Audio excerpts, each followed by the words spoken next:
The left has been telling you for years what you can eat, what you should say, and now how you should feel. Take a listen to Michelle Obama.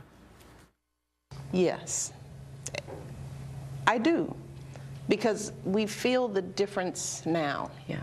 See, now we're feeling what not having hope feels like, you know. Hope is necessary. It's a necessary concept. What else do you have if you don't have hope? Really? This from a woman who in 2008, at 44 years old, said for the first time in her life she was proud of her country when her husband was running for president. And now, 8 years later, you're out of hope, Michelle? You've lived a life few can even imagine, at the citadel of power and prestige in the world. You and your husband, blessed by God and the American people, with the unique and historic opportunity to not only lead America from that shining place on a hill, but impact Americans and give them hope that virtually no others can. And now that you're leaving, hope is gone? Since when does hope rise and fall with you and Barack in the White House? But it doesn't end there. When asked if your husband's administration achieved his promise of hope to Americans, your answer, a resounding yes. Quote, especially in times of crisis and turmoil. Are you kidding? Did your husband give hope to the parents of James Foley or Stephen Sotloff, who was in custody for over a year while his family was told they could not negotiate because they'd be prosecuted before their sons' heads were chopped off? To try to convince America that once you and Barack exit the White House, hope is removed for America is an outrage. And I'll tell you what else is an outrage.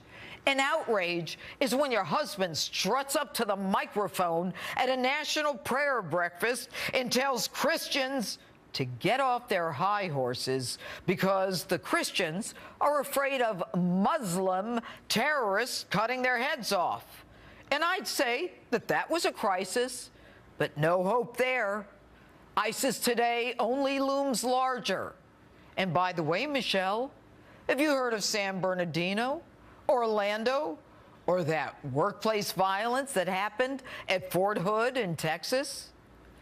In times of crisis and turmoil, like the 13 hours those heroes were on a rooftop in Benghazi, your all-powerful husband never bothered to explain to us where he was and what he was doing that night.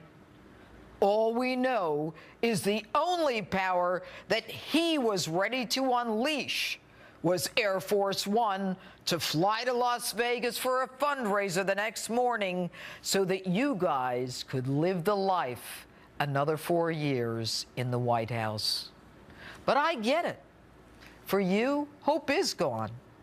You and your family and friends won't be able to fly to another 46 countries with security and hair and makeup in tow. Michelle, you may not realize it, but Americans rejected you and everything you stand for. They know what hope is. Hope is when people, 30,000 at a time, stand in line in the cold with their children, hoping to get the glimpse of a man that they think can change the course of their lives from the downward spiral that you and Mr. Hope and Change have put them on. I'll tell you what hope and change is.